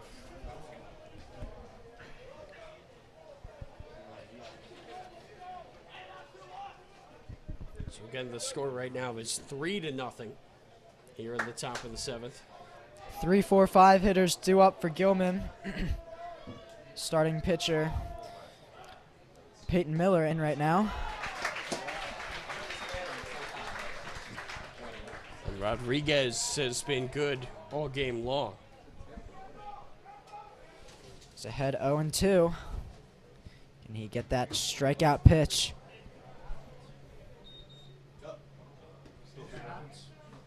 And that is going to be a strikeout. Rodriguez a third of the way there. Gets Peyton Miller looking. I think that's the second time he's dotted him up on the outside corner today. This has been a spectacular performance by Rodriguez.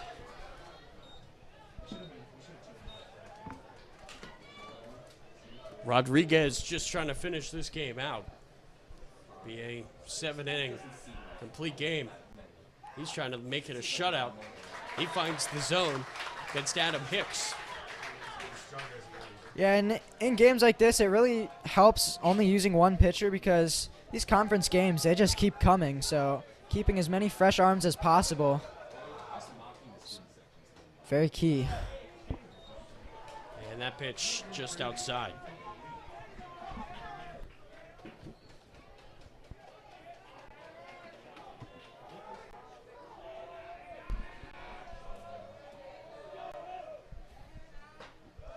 And that pitch going to be a called ball.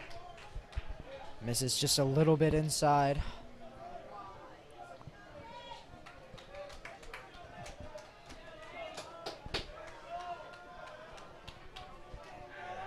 Two and one. This one's going to be ripped into left field, a base hit. Adam Hicks gets it started here for Gilman. They'd love to add more of that. Gilman needs base runners, and that's exactly what they just got. Try and rally here.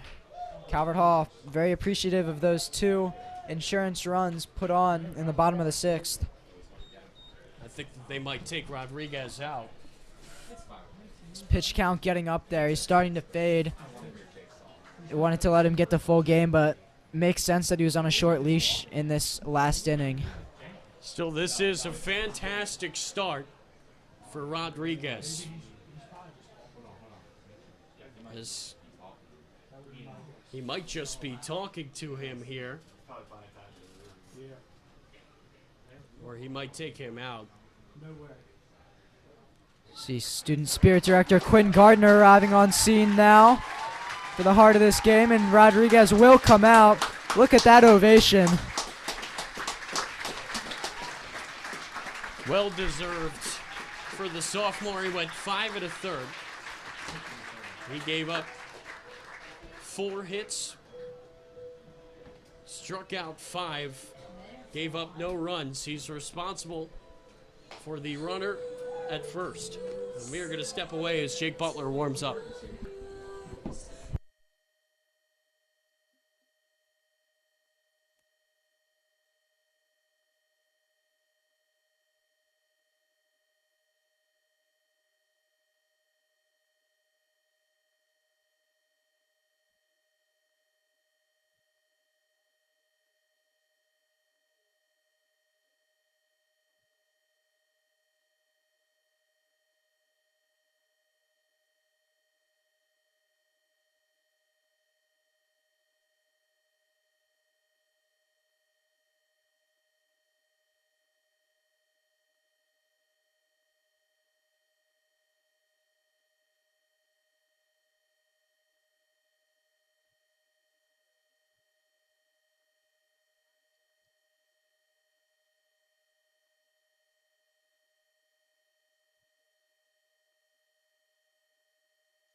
So Jake Butler is going to move from shortstop to the pitcher's mound. Travis Pikes is going to take his spot at short. And it's going to be Danny Likas who will stand in. Butler finished out the game against Spalding after a great performance by Jenko. Now on for the save situation here, coming in after a good performance from Rodriguez. Yeah, Rodriguez, stellar.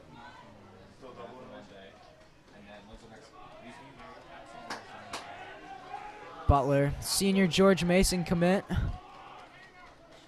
Now on the mound. 1-0. He finds the zone. Got that low corner from the far side, and it's a great pitch by Butler. Yeah, fading away from the plate. Not much that the catcher could do about that. Danny Likas at the plate. He's going to take that pitch for ball 2. And if you're Likas, you've really got to get on to try to continue this. Roseband, the freshman. Yeah, just one out there, running out of time to work with. He's had a good day behind the plate catching. We'll see if he can contribute with the bat now. 2-1 from Butler. That pitch just outside. Good location on it. Had a ball to work with. Took the risk. Did not pay off. That's a great take there by Likas. So Likas back in the box.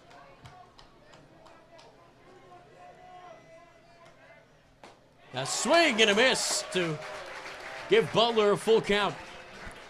Blew the fastball right by there. He was late. I'd go right back to it. He was not even close on the timing there.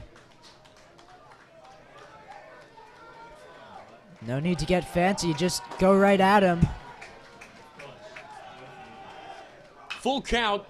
Comebacker up the middle. It's going to be a tough play. The throw by Pikes is in time. 2 away. Yeah, just coming into the game as a defensive replacement as Butler went into pitch. That was a great play. That was a little chopper hit. Able to corral it and fire a dart over to Keys. Get that out. Gotta feel good for Pikes to come in this night game. Do exactly what he was asked to do. Now, Calvert Hall, 1 out away from victory.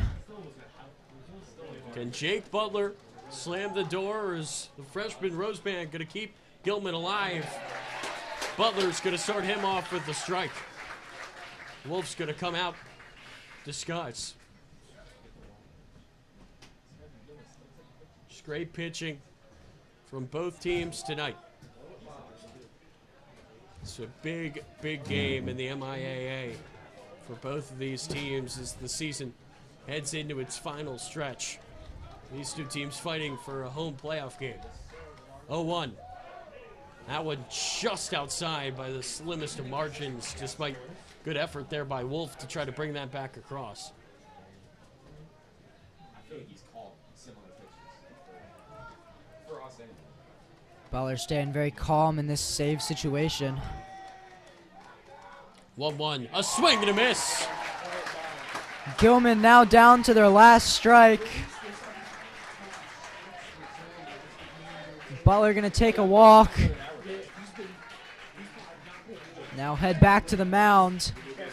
His fastball has been working so far. I'd say he goes right back to it once again. Jake Butler from shortstop to the mound. The 1-2 pitch is going to be hit to second, jumping, and too short is Gibbons. Coming home to score is Hicks. That throw got away, and now the tying run is going to come to the plate for Gilman. A clutch piece of hitting by the freshman. We play on. Yeah, he went right to that fastball, and they're finally catching up to it. A little liner right at the second baseman, but just enough length on it to get over Gibbons' head. Gave a good effort. And just like you said, Tyler, we play on. With the tying run coming to the plate. So Jake Moeller is going to stand in a pinch hitter.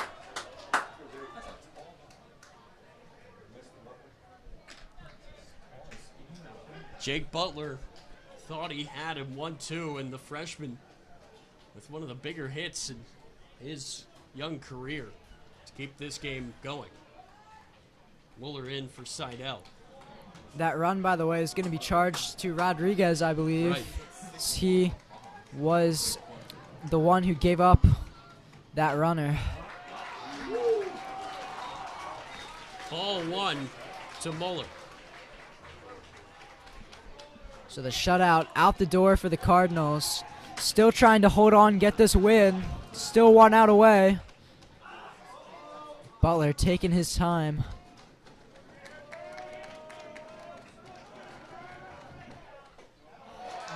That pitch. Outside. 2-0.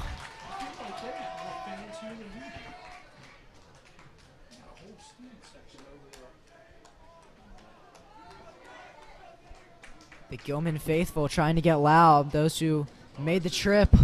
2-0. Yes, sir. And Butler finds the strike zone there.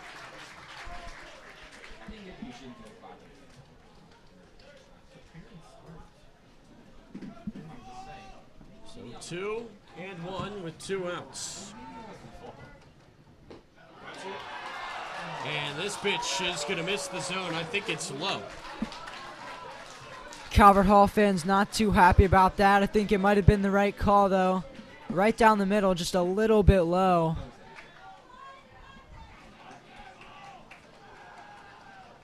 Three and 1.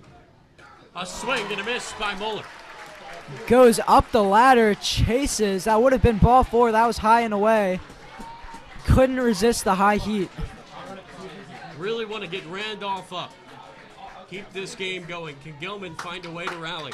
Randolph, the on-deck hitter, would be the go-ahead run.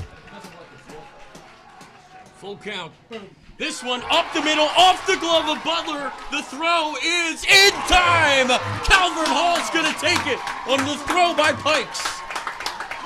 Yeah, not the most normal play there, off the glove, but Pikes doing a good job reading it off the glove. He had time to corral himself, make the throw over, and just like that, this game is over. So the defensive substitution comes up huge. The last 2 outs to end the game. Calvert Hall takes it 3-1. This is a big game for Calvert Hall. They're going to sweep Gilman on the season, winning 2 close games. So it's certainly a duel of the pitchers. Calvert Hall's next game against Malvern Prep tomorrow. They are nationally ranked, so Calvert Hall's got their work cut out for them there. Should be a great game. Once again, we thank you so much for tuning in. For Kevin Lochte, I am Tyler Lochte. 3-1 win for the Cardinals here tonight. It was a great night of baseball. Great crowd on hand filtering out. We hope you have a good night as well. Yeah, 3-game win streak now for Calvert Hall. A winning conference record. And Tyler, it has been an absolute pleasure to be back on the call with you again. It has been an absolute blast. It's always good to have you back. Thank you, Kevin. We will see you next time.